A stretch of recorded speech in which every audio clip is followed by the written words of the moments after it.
Hey guys, Cam for 15, joined by my co-host, Red Wolf, and we are back again with another My Hero Academia anime episode review for you guys.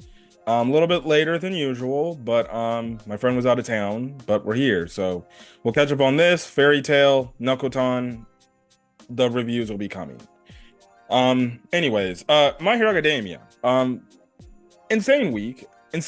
One, the manga concluded as of this recording today on Sunday. So the story is over. My Hero is over. If you're an anime only fan, I guess please stay off social media in terms of the My Hero Academia community if you don't want to get spoiled about the ending and everything. So yeah, it's gonna be interesting to see if the anime actually ends as well. I don't know. With the story over now, it's like shit. The anime could probably end this year too. We also got the movie, so that's something too. So manga only people still have a little bit of My Hero Academia left to enjoy. I'm deep down crying inside because now my series is over. But we'll talk about that when the time comes. Anyways, this episode was crazy. A lot of shit happened this week. This was also there was a lot of controversy. And this was the controversy part of the arc, which a lot of people in the manga, from what I remember, were visibly upset with the revival or the plan to revive Bakugou instead of keeping. Yes, and I did mention in like I think it was last review about Bakugou's death. Like if they somehow brought Bakugou back to life, well, I honestly wouldn't be too sure how I felt about it unless they give us a good reason or a good a concept of how why and how they're gonna bring him back. So yeah, and I guess now I got my answer. I don't know if it's very logical or if it's or if it's just BS. I honestly don't know how to feel about it. I guess since we're talking about it now, I guess I can give my perspective. Now, back when this happened in the manga, obviously, like I said last week, I was shocked when Horikoshi went through the fact like, oh shit, he killed Bakugou. Oh fuck. Mm-hmm. And then when they did this angle, and I saw this and read this in the manga, I had to think about it for a bit. And at the end of the day, as much as I understand why he did it, Bakugou's a fan favorite character. He maybe got cold feet at the end of the day of killing a very important character, but if this is the last arc, and really, realistically, you look at Bakugou's character and how he's come from the start of the series to this moment. His character arc has obviously been told. We know early stage Bakugou was an egomaniacal dude who he only wanted attention for himself. He felt like guys like Deku, who were lower than him, were just obviously getting in his way and affecting him psychologically, thinking like, okay, he thinks he's better than me. He's getting all this attention from All Might while I'm not getting none of this stuff, and then he ends up finding out about Deku's quirk and everything and stuff like that. And then you just see like the changes in him to the fact like, okay, he changed to the point he cares about Deku, and he regrets bullying him in the past. And you could say his character served his purpose. He did what he could. There's no need to tell the story. So he's honestly fair game to die. And I understand. He probably felt like Bakugou's too big of a character to die, and he decided the route of bringing him back to life in the form of Edge Shot, basically turning himself so thin that he can repair his heart and his lung and tie it all together again, and then basically what we see in the episode, start doing CPR inside of him to get his heart back started, so I'm guessing he can potentially fight again. Now my thoughts on the situation, I'm just gonna keep it blunt and I'm gonna keep it honest. It's gonna be the same thing like I said in my manga chapter review. Maybe I was thinking the anime could maybe enhance it to where it's like, all right, maybe I might change my mind, but at the end of the day, I don't like the fact that they decided to bring him back to life, or they're bringing him back to life, because at some point you're gonna need a big loss. You're gonna need a big loss in these war arcs, and if you're gonna make Shigaraki an actual threat, an actual like, okay, he took one of our own, it's time to get payback, and we gotta take this dude seriously. Killing off probably one of the most important characters is a way to do that. And I said in my manga chapter review, the one thing I do not like in my series is if you're gonna tease a death angle, just I want an author just to realize, stay committed to it. I can go across many other series where we get these false death flags or these false death moments. Dragon Ball always is a thing because, well, the Dragon Balls are there, and it's like, you can have these characters die, yay! But we can just wish these characters back to life, as if they mean absolutely nothing. So that terror of dread, outside of maybe like somebody getting Hakkai'd by a god of destruction, or even well, technically Goku in the manga can use the Hakkai, but mostly Vegeta with his ultra ego form. Unless they get Hakkai, then you're dead. Other than that, it's like you watch Dragon Ball, you figure if you see a character die, oh, they're just gonna come back with the Dragon Balls. Fairy Tail. I know people don't like Fairy Tail, but they tease the whole thing about Master Makarov dying, doing the fairy law spell to save everybody in his guild. You think, okay, this is gonna be a sacrificial thing. It's only gonna fuel the characters, like Urza, Gray, and Natsu to want to defeat Zeref because he took out their master, and if not for Zeref, basically uploading the Alvarez Empire on them, maybe Makarov wouldn't live. And you have that whole emotional moment when you have legitimately Natsu and Gray fighting each other, thinking like, oh, their girlfriends died. And you have Urza come in basically saying like, you guys need to stop this shit. Master Makarov just died, and we are fighting each other right now. We have one common goal. And the next thing you know, at the end of the story, of the original series of Fairy Tail, he's alive and he's just in a wheelchair. And I didn't like that shit. I'm like, how are you gonna make these characters move on and start a new Fairy Tail? And Makarov's here. So I don't like false deaths. I didn't like it here. Personally, I think the edge shot reasoning. Look, we never knew Edge Shot could do this. And that's kind of the thing about the My Hero Academia, that maybe Horikoshi should have had an arc where it was dedicated to Edge Shot, or one of our characters actually went to work for Edge Shot's agency during that agency training arc, right?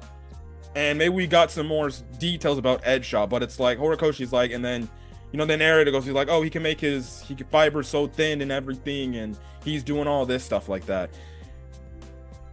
You can kind of say it's an ass pull out of nowhere that Edge Shot could do this, because it's like, wait, we never knew he could do this before. We thought he could just do all that and just cut people's pieces up, but apparently he could do this from the jump. And yeah, so I don't like the fact that they did this. This was the most controversial stuff back in the manga. There were a lot of people that hated it, this decision by Horikoshi, and a lot of people dropped the manga because of this shit. Because people were actually like, oh shit, he killed Bakugou. This is crazy. And then only a few chapters later, they decide, oh, we're bringing him back. Fans got very upset. And, some of them just dropped the manga straight up. And they're like, you know what? Fuck this story. I'm done. Now, I didn't drop it because I continued on, right? Because I wanted to see how the story ended. Again, like I said, I'll say this I said it in my manga chapter review on the last thing. If you're a manga reader, I'll say it even when My Hero Academia ends. Yes, My Hero Academia, even though we love it, it's not a perfect show. It's not a perfect show. It has its faults. And look, we're more of the people that are more positive about the show than other people are in terms of negativity and criticism that the community gives My Hero Academia. But I will call out stuff that I don't like, and I don't like the fact that they're bringing Bakugou back. That's just me. Right now I'm kind of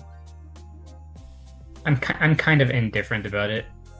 I already said it before. Unless they give me like a good reason of like the concept and like why they would like bring him back like that, then you won't hear any complaints about me. But Yeah, I can't actually understand why a lot of the community would be mad about it.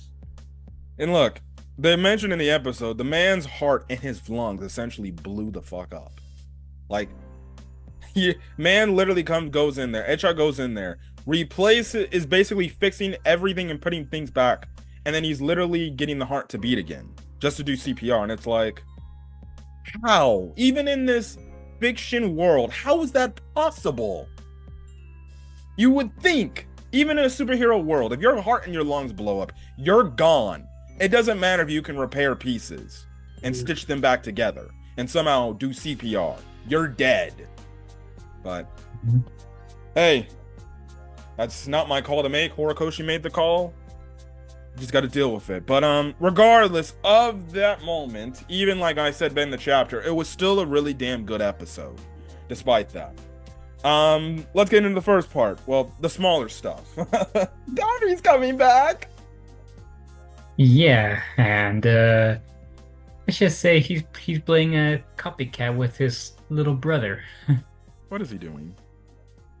He started doing that thing that Todoroki did against him, whatever that was called. Yeah. The only difference is he's only using firepower. See, Todoroki was able to do that because he was using a combination of his fire and his ice to cool, and mostly his ice to cool him down. This man Dobby's only using his fire, and it's only probably burning his ass even hotter than it was before. Mm-hmm. If they're not teasing this man's death, I don't know what that means. The man is legitimately, he looks like a goddamn zombie from Resident Evil. Worse. Hell, his jaw looks like he about to fall off, have a new jaw fall off. Yeah, if not his whole head. Yes. He calls it the skeptic because he's trying to look for Endeavor, right?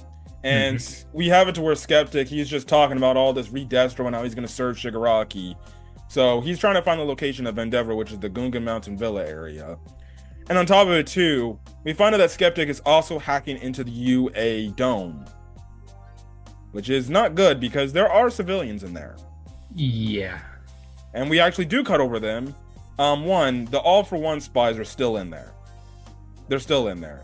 We do see the Todorokis, Fuyumi, Natsuo, and Rei. So hopefully nothing bad happens to them. Are you teasing something? I'm just saying they focused on them pretty heavily in the episode. Yeah, you got me thinking now. We actually do see those kids again that we saw, I believe, in season 4. It was when Shoto and Bakugou had to go do the retraining of their licenses, and we see the little kids and everything that they interacted with. Basically, I guess this one adult is worried, or their teacher is worried about something, but then the kids are like, it doesn't matter. Bakugou and Shota and Todoroki are gonna do something about it. And when I'm just like, Bakugou's dead at the moment. Yeah, who's gonna tell them? How do we tell them? Yeah, I don't know. Well, he's coming back to life, so I guess that don't matter. But it's nice to see that, Bakugou and Todoroki, they have kids that look up to them. So that's the thing right then and there. I'm trying to think. Oh yes, All for One. This is Prime All for One, huh? Yeah, this is Prime All for One. Huh. Well, honestly, the hair, not what I was expecting, but everything else, what I was expecting.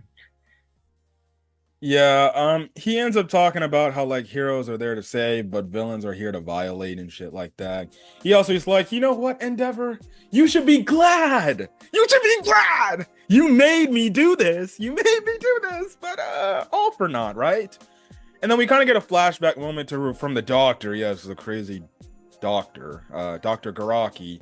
He basically says that Shigiraki had no interest in the bullets, so I guess he tossed them to the side or tossed them out. But the doctor got the bullets and he started making reproductive copies of them.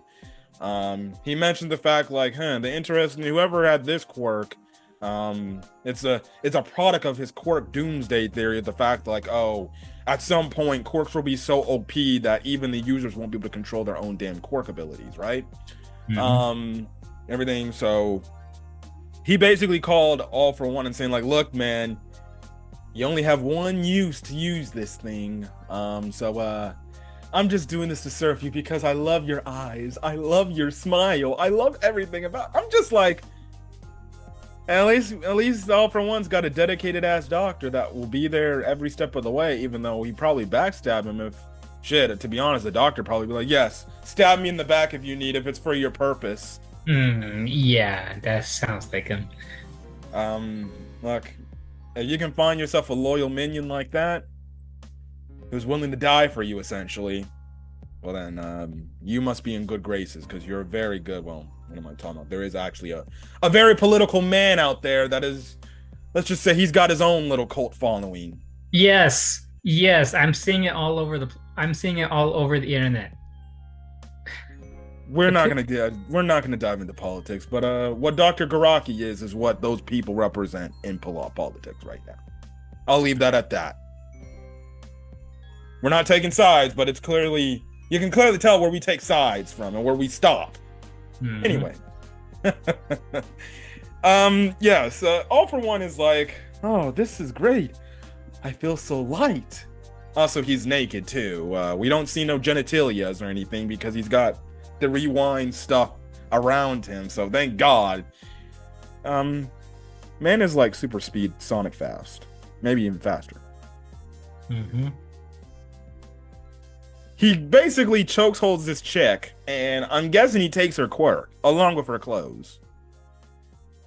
Well, her cape. No, well, no, yeah, just her cape. He did not strip her. Trust me. Now, the girl probably lost her quirk. Hawks ends up coming in, but I'm guessing it's too late because the quirk is probably gone. Yeah, but Uh, at least he saved her life. yeah, because All for One, he would have just been going crazy and stuff like that. So, yes. We cut to the United States of America. Good old USA. And these MFers thinking about signing up with Shigiraki too.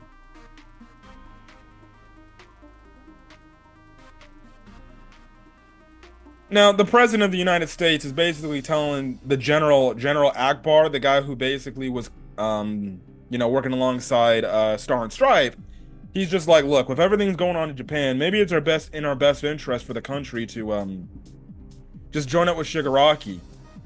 And you just have General Akbar like, Ninja, why?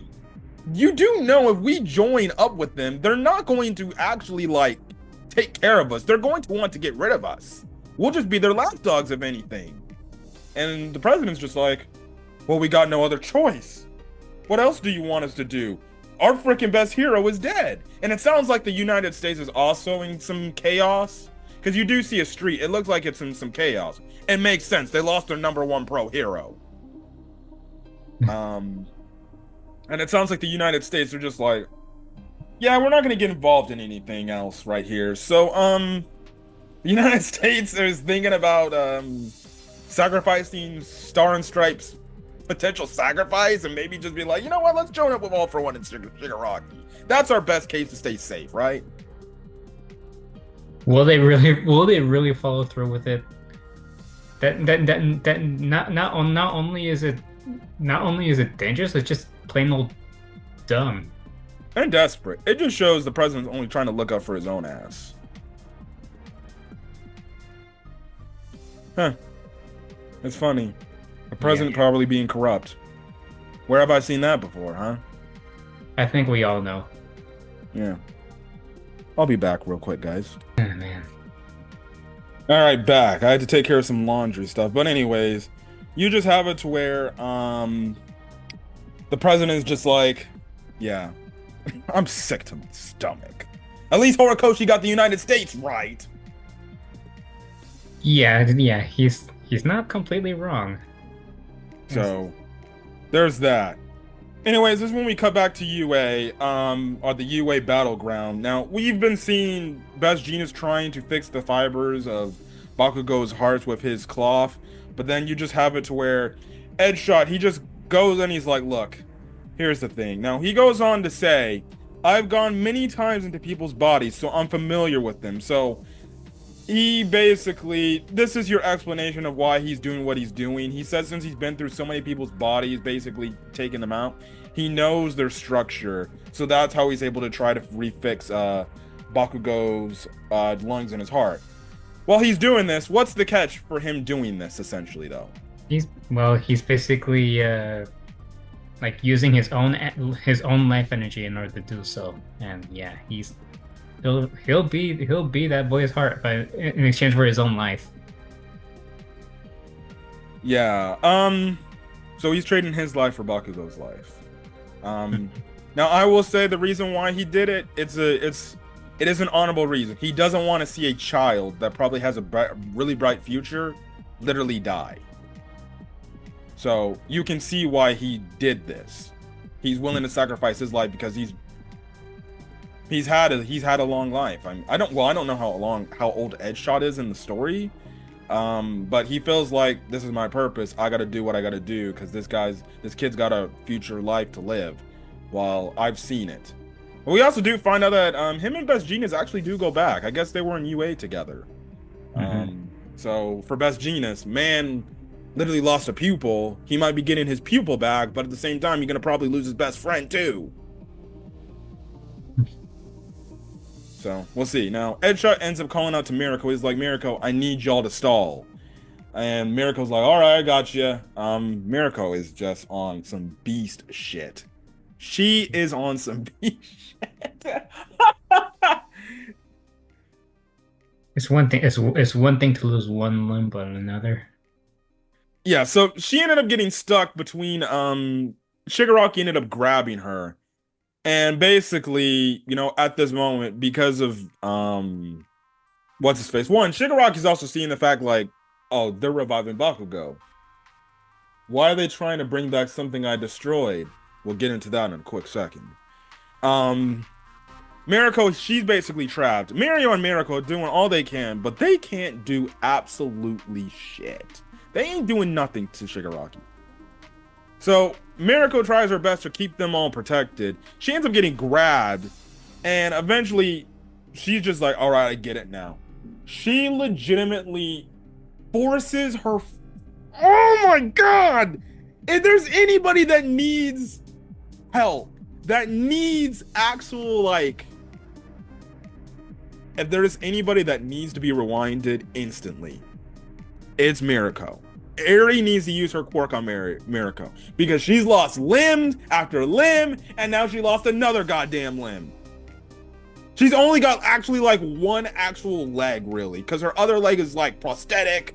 Her other arm has had a prosthetic, and so she ends up. So the weird gigantic finger thing turns into a mouth, and Miracle, just to get out to start attacking Shigaraki again, literally forces her arm, and she rips it off. Best Genius gives her freaking some tendrils to wrap that shit around, and she is running like a bunny. Arms, and mind you, the way the animation they shoot it is damn near horrifying. She looks like a villain, but she's still going in there trying to kick some ass. She's a real soldier, I'll give her that. I don't understand, bro. We saw in season 6, she lost an arm. All she said, she's like, ouch, that hurt. This girl's pain tolerance is absolutely wild. If I lost an arm, I would be losing my mind. I'd probably be going into fucking shock.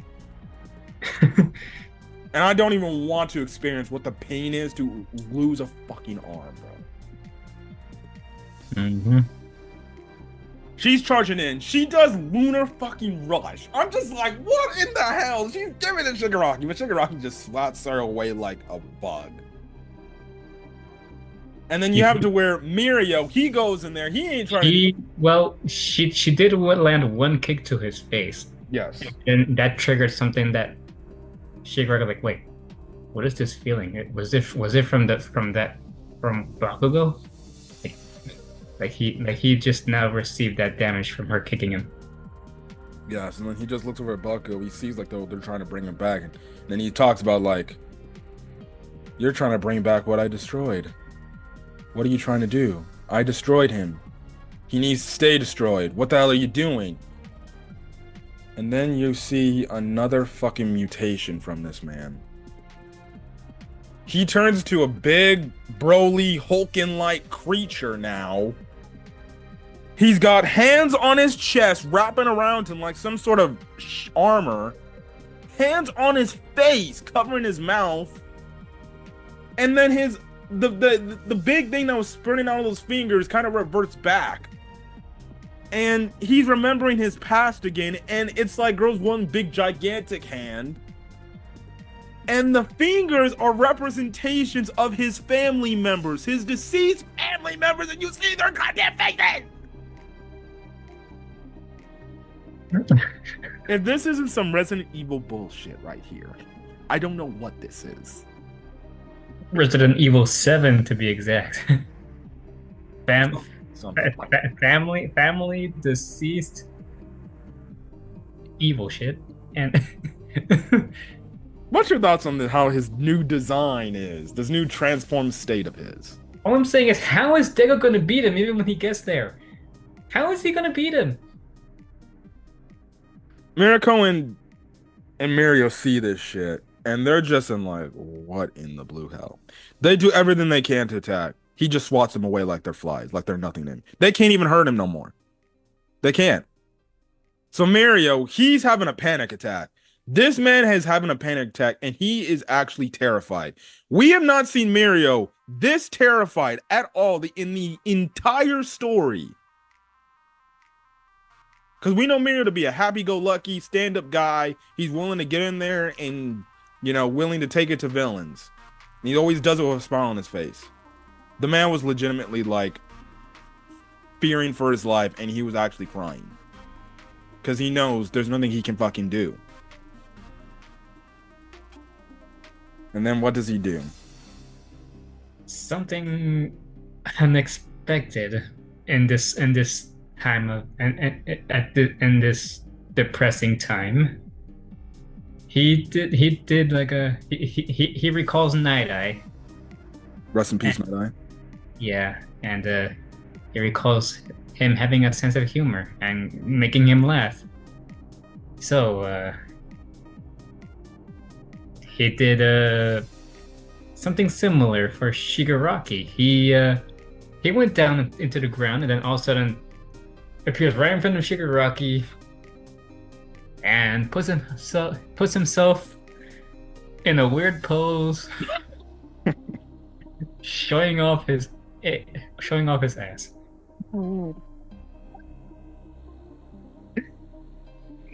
Not what I was expecting. That's funny. Look, background information. When I read the manga, this was another thing people were so pissed off about. I'm not even joking. People were actually in the manga pissed off when Mirio did that. They're like, why would Mirio do this shit? That killed his character. There were people actually saying that shit. He can go kick rocks. I mean, it's one thing to complain about Bakugou getting revived, but come on, people. It's Mario. I agree. I say, look, the man was thinking of anything he could possibly do to stop Shigaraki from advancing to Bakugou. And remember, this guy is he's like 18 or something, 18, 19. He's still a young boy, a young child, a young individual. He's fearing for his life. He's scared. And mind you, when he did that shit, he was also still scared and crying. But he did that, and you have it to where Shigaraki's just like, he sees this, he's like, the fuck? He's like, what the fuck is this shit? Yeah, it did distract him. And then all of a sudden, guess who arrives? Yeah, he has this sense of things. Because at some point, Mandalay ends up saying like, hey, in 2 minutes, I'm going to open up the barrier. And they're like, wait, 2 minutes? And this is why Mirio was like, which is the reference to Deku, because at the first part of the episode, Deku's flying, and the first user one for all is like, yeah, my brother's power is increasing. And Deku's like, oh shit, should I hurry? But he sees something in the distance. Now, what you actually see is those are Star and Stripes fighter pilots. Those are the fighter pilots that help Star and Stripes. So, what is implied is that Deku saw them, and those fighter jets. Then, since they move so fast, they help Deku get to where he needed to get to. There you go. Listen, he needed salt, and those 2 seconds come in. Deku's right there. Shigaraki senses some weird presence. He's like, huh? And then Deku's right there. Black whip, stretching back in a cannonball-like form. He launches a smash, and it hits Shigaraki. Episode end. To be continued. Deku has returned. Yes. After so much craziness. So, yeah, if you watch the next episode preview, he, I guess, gets a look at Bakugou's dead, lifeless body, and it looks like he might have a freak-out moment. Mm-hmm. So, we'll see. It'll be great to see next week, but apparently we're not going to see that episode next week. It's going to be another break. Because of the goddamn Olympics. Yes, I know. But I can't hate it. I understand. You got to watch your country do good. Japan wants to see Japan do good. Personally, I don't want the USA to win every sport in the Olympics, but that's just me. So, yeah. So Deku's back. Also, you would think he's gonna be revealing this quirk that the second user has too. So maybe that will help him stand a chance against Shigaraki. But we're finally here. Final battle. Right? Well, not final battle, but you get my point. There's still other battles that need to be finished off. Dobby's back and kicking. All for one. Lord have mercy. I don't know how they're going to defeat his ass. They got to stall him. Mm-hmm. Because right now, he's rewinding back to his prime days, but they need to stall him long enough to revive himself back to basically an infant to finish him off. So, Yeah. It's going to be very interesting. Very interesting. So yeah. Anyways, solid episode of My Hero Academia. I enjoyed it. And yeah. Any other final thoughts? So I want to get back to playing Zenless. Nope. No more thoughts. Just what for one, I was not expecting Miracle's ass to be shown, but yeah. Yeah. You know, hey, look, no homo, no Diddy. He got cake. Cake. No Diddy. I mean, yeah, you're right. He got cake. He got cake, people. So, women, I guess you like that show. You like that shot. So, that's the thing. Anyways, we're going to get out of here. Guys, like the video, leave a like, put in the comment section your thoughts. Hit that subscribe button if you want to get more My Hero Academia content. And hit the subscribe button to my co-host channel. Leave a link in the description below to link to his channel and his stuff that he got going on over there and things like that. But till then, guys. Yes, and I'm sorry for the long hiatus, people, because I'll be back doing some stuff soon. Yeah, I don't know what I'm gonna start out with first, but yeah. Oh, there you go. Till then, guys, stay safe. Peace.